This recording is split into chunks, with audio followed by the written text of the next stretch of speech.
the heart and soul behind every business.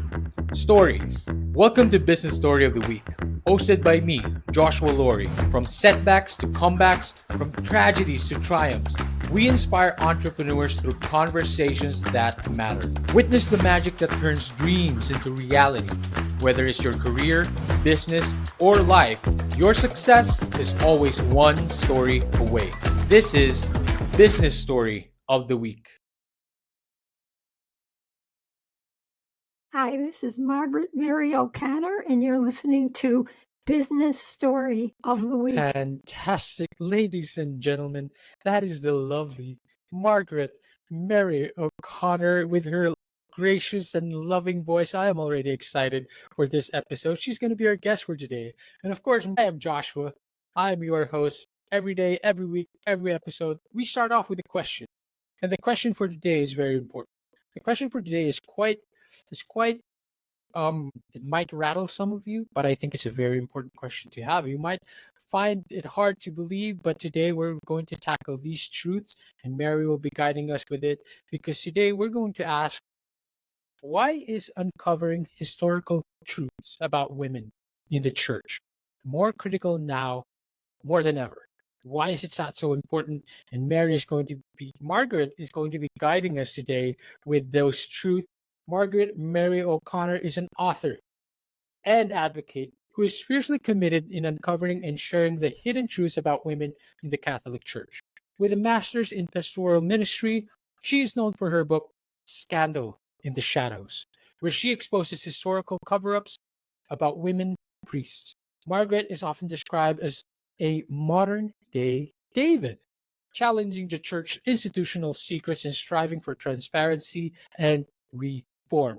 She's also a former chaplain and an active member of several advocacy groups. And today, Mary will be sharing her story, her truth, and her wisdom with us. Margaret Mary O'Connor, thank you for joining us today. How are you doing? Yes, well, I'm doing really good, and it's really a pleasure to be It here. is quite the pleasure as well, and I'm quite excited about our topic for today. Margaret, first of all, I want to ask a little bit about the history. Your personal history and personal background. What was a young Margaret like? You could go back as far as you want. Maybe you've lived several lives and lived several young versions of yourself. Give us, what would the young Margaret say to the Margaret of today who is uncovering the role of women in the churches? Well, back then, as a woman in the church, you knew your place, that you just didn't ask questions. And I wish back then I would have asked more questions. So what I'm trying to say is, after going through my life into my 20s and that, then I started to really think, all those lost years, why didn't I ask more? Why wasn't I?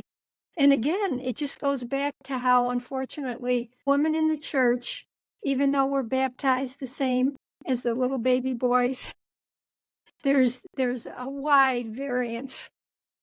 And seriously, in 2024, why is it that there's this wonderful information that has been uncovered? It's biblical research. And so many individuals, when I'm picketing, they're asking me, where do you find this? I can't find it in my Bible. And unfortunately, because it's not in your Bible, then this wonderful information, it's lost, because so many individuals think it's not in the Bible. Well, then it's not maybe real, it's not relevant. And what, as a woman, are you missing in your church today? Yes. You're missing a whole religious heritage that should have been yours. And what do I mean by that?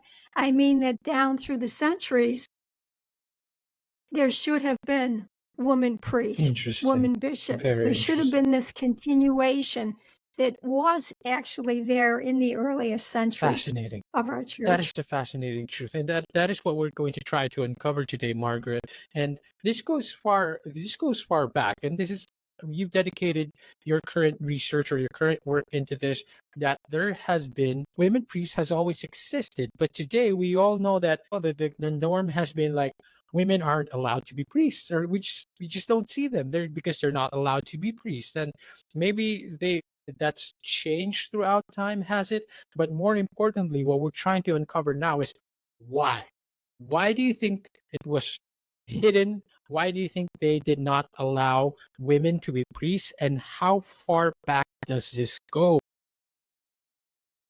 Well, the actual research regarding women in these religious positions, whether it be as a woman priest, a bishop, a deacon, is to the earliest beginning centuries of our Catholic Church. And you know, Joshua, it's so ironic. It's this specific period of time that the Catholic Church hierarchy never acknowledges. And I do call it a scandal because in the Catholic Church, everything is a scandal. Well, what about the scandal to the members of the church, the laity, that for centuries, this history, in a sense, has been covered up because it's never been openly disclosed by the Yes. hierarchy of the church? Yes. Wow. So it goes deep. I love how you said that everything in the church is a scandal, right? Because there's so much. I mean, we could go on without that about that, but we're here trying to uncover a specific scandal. I love how you called it because it also shows how daring you are. You did not hold back in what it truly is. That is, it is a scandal. Why do you think they covered up women priests back in the day? And what is the current? How do you call this? What is the current? How are they looking at it right now? What is the issue? What is the current stance of the Catholic Church now that this has this been brought out into the light? Well, going back again into the earliest centuries, the earliest church fathers, unfortunately, Rome, that was a very patristic society. And men just couldn't seem to take the idea in that women were equal with men. Because back at that period, unless a woman had money, Right, of course. the man was in charge of everything. He was in charge of the property. Anything, she couldn't sign legal documents. She couldn't even like go to a jury and testify because she was a woman.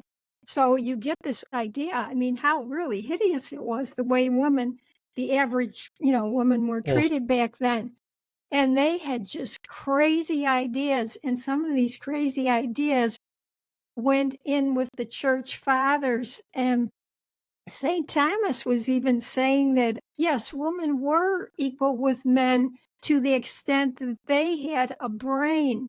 But of course, Jesus gave men power, in so many words, to use their brain, and then women were feeble-minded, emotionally unstable. It was just unbelievable. This twisted view of women's intellect just went from the earliest beginnings of the church through the Dark Ages, through the Middle Ages. And why, I mean, today in 2024, do we still have 5 specific principles, Joshua, that the Catholic Church say are biblical and why women today can't be priests? And yet it's been proven these 5 points are not biblical. Right. They're cultural prejudice. And the first one is that women were not made in the image of God. Well, what about what the Bible says back in Genesis 1:27? In the divine image, God created them, male and female. God made them. And then the idea that St. Paul said that women shouldn't be allowed to teach. St. Paul was talking to a specific small group of people. That was taken, in a sense, out of context and made to be like this meant to every single woman. And then you have, unfortunately, the sin of Eve. Yes, of course. And of course, Eve was responsible for everything, was innocent. No, but seriously. So if men thought that women were sinners, unfortunately, they weren't seen as the most stellar candidates for the priesthood. Of course. But miraculously, the men, they were the perfect candidates. And then we've all heard Jesus chose the 12 male Of course. apostles. And John Vingegaards, a former Catholic priest, he wrote a book, The Ordination of Women in the Catholic Church. And he said back in that period, it was so patristic that Jesus had to name 12 men to represent the 12 tribes of Yes. Israel. And he just couldn't back then ever give that to women. I mean, he'd be run over a cliff. So again, what happened centuries later, someone took that and then made it like this thing that Jesus never wanted to allow women to become priests. And lastly, because women are not male, then they can't consecrate the communion. Precisely. Margaret, this is a lot of.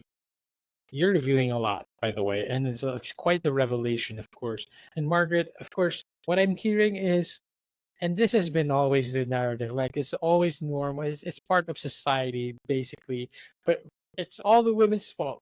It all started with Eve, right? It's their fault. They need to be constantly punished for it for the rest of the existence of society. But Margaret, what I'm hearing is that the patriarchy reigns supreme, even in the Catholic churches. And now I'm asking, is like you're putting these secrets out into the light, Margaret. Literally, your book title is Scandals, Scandals in the Shadows, and now you're bringing it out into the light. What was the reception? What was it like? And have you, what feedback have you gotten? And have you had any? Hopefully, you haven't had any violent feedback. Well, when I was picketing on a St. Patrick's Day morning, it was just myself and another man. And the Diocese of Buffalo had hired a former FBI agent for security. So he's talking to me, and just as he's ending the conversation, I can see these 5 police cars, one after the other, pulling up in front of the church where I'm standing. That's no Of coincidence. course. I mean, they had to be around the corner. So the policemen proceed. One stands to the left of my shoulder, the other one to the right. There's 2 behind me, and there's one like facing me in the center. And all of a sudden from behind, get across the street. I like jumped. And I said, officers, I said, have they changed the ordinance for picketing? And the one that yelled at said nothing, but thank God there was a younger policeman, and he said, ma'am, we're asking you nicely to go across the street. Well, I wasn't going to get arrested, so I did. But I thought, here you're tying up 5 police cars. What if there's some major emergency where someone's house is being broken into, or God knows what's Exactly. happening, and you're having 5 policemen surround me like I'm like an axe Exactly. murderer? I 5 mean, five policemen for an old, frail lady who's just, just standing in the street. It's harassment. It's absolute harassment, Margaret. How did you deal with those things? And does it happen as frequently as you expected? well, it seems like whenever we were picketing, there was a period there before COVID. There was always a police presence. And then in another church, there was even 10 cars. I mean, it got to be such an extreme. But I want the listeners to really, especially any woman that has not heard this, you should be asking yourself seriously today, why haven't you ever heard that there were women priests, Exactly. let alone that Mary, Mother of Yes. God, Jesus's mother, was a woman priest? Why don't we know about this other side of Mary? And what's so shocking about that? Margaret. People say, well, wait a minute, Mary was never ordained. Well, Jesus was never ordained. Exactly. During the conception, the Holy Spirit, when he was blessing Jesus, Mary received that same blessing. Yes. And she is the second high priest, Margaret. after Jesus. Of course, I love that, by the way. I love that point that we need to point out there. She's the second high priest after Jesus, because who else? Who better? the Mother Mary herself, the mother of Jesus, right? Why? Why not? But more importantly, now we're asking the question of Margaret, why is it so important now to uncover this truth? Why is it so important that we determine that there should have been women priests? And do you feel optimism at all that we're going to change our view someday? Are we going to see women in the future, maybe? I definitely do, and I think a major impetus is the awful priest shortage. Right now, there's so many churches worldwide that are closing because they don't have a priest. And here again, this is shocking. In 1976, the Pope's own commission, Pontifical Biblical Yes, Commission, they looked into the study, should women be priests? They came and said there's absolutely no biblical reason to prevent women from being ordination. And that was in 1976. Well, hello, nothing has been done. And there are, by the way, there's a group, Roman Catholic yes, woman priests. There's about 261 of them across the U.S., worldwide, that are woman Catholic yes, priests. They had a Catholic bishop that had to do this on the QT because, I mean, obviously he would have been thrown out of the yes. church, but he did ordain women that wanted to be priests, that wanted to be bishops. So it's exciting. If you're out there and you have a call, the doors aren't completely The doors locked. aren't completely locked. That is a Con- great reminder. Contact Roman Catholic woman I love priest. that. I love it. I think that's important right now. It's a great message that you're putting out there. Doors aren't completely locked, especially it's better time than now. I feel like there's no better time than now. But Margaret, you're up against the patriarchy. And I feel like it's not just, of course, it's obvious that it's not just the Catholic Church, right? Of course, very largely now in the Catholic Church, it's also ingrained in society that the patriarchy is there. You are up against that. But Margaret, how do you reconcile the act of challenging a long-standing church doctrine? This is what you're trying to reveal. Challenging a long-standing church doctrine with the idea of your faith and loyalty to the church, right? Because there's always people are going to raise that, I'm sure, that aren't you loyal to the church? Should you be following what they're saying? But I feel like you've raised points now where it's not biblical. It's not, it's possible. It should be Yes, open. it's being lied to. You're any Catholic woman out there, whether you're here or worldwide across the, world, you have this betrayal of your own trust. And that really cuts deep when you realize, but everything isn't lost because there will be what's called the Synod in Rome. And there's another Catholic woman priest, Father Anne. She right now is going across the country and she's speaking about this, having women become priests. And go over to fatherann.com and she will really get into it further. So there is new hope. And I think the biggest thing is if the average everyday woman, even a man in the laity, if they have a sister, a mother, whatever, if they can understand now how their loved ones have been lied to. Yes, yes, yes, And so it's not a matter of being faithful. It's a matter that you have learned now that you have been lied. And again, why is it from generation to generation? I'm Irish. On one generation, Ryan was a priest. Another generation, Christopher was a bishop. And then maybe Sean was a cardinal. But families from one generation to another generation had some type of religious male, in the family. Okay, let's go over to the right side of the church. Yes, there were women priests, but I'm sorry, there were women sisters, but there were never any role models when I grew up and still in the Catholic Church of women being up on the altar. We didn't know that Mary was a woman priest. And Mary Magdalene, the first apostle to the apostles, she wasn't the only apostle. There were other woman apostles. I mean, this is a Yeah. real,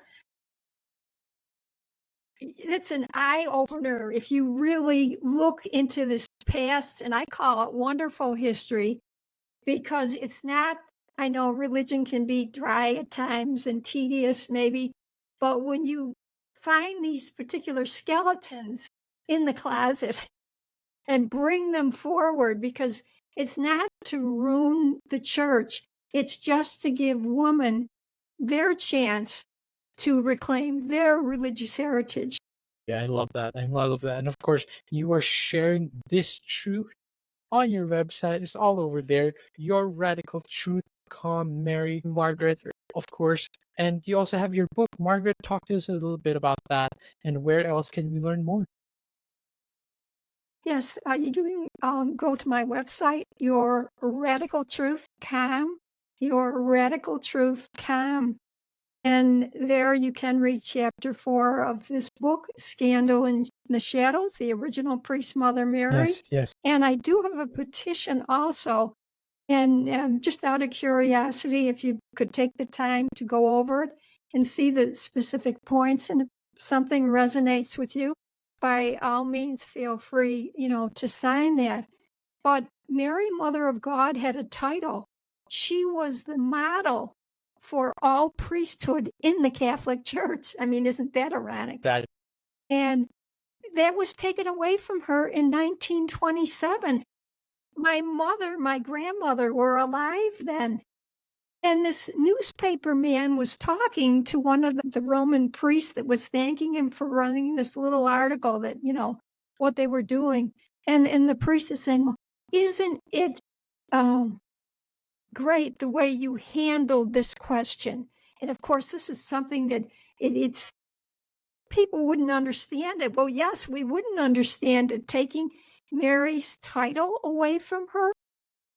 So, I mean, it's a very sad tale, and we need change. What we need is accountability from the hierarchy. So if you're out there as a regular laity member of the church, wouldn't it be wonderful if every single Catholic worldwide, or even if you're of another denomination and you can see how things are very unfair yes. here, ask Rome, just send them a postcard.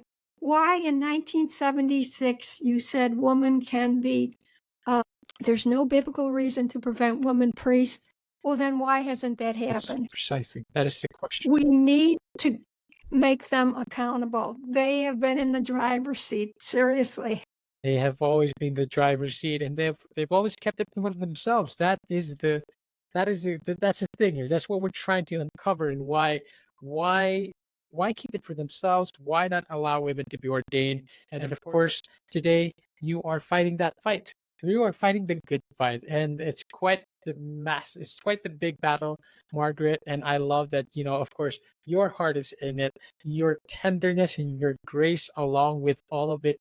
We are with you in that fight as well. I'm glad that we had the opportunity to bring this story here onto the platform so more people can hear about it.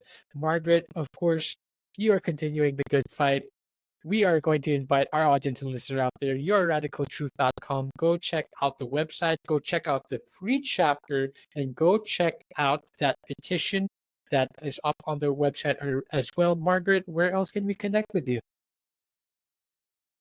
Yes, go to Amazon if you would like to, look at my book, and there's a more detailed description there. And I do have another book, Journey of a Celiac Soul, Soul, A Second Chance at Life. And both of these books do involve the Catholic Church, but again, everything is factual in nature.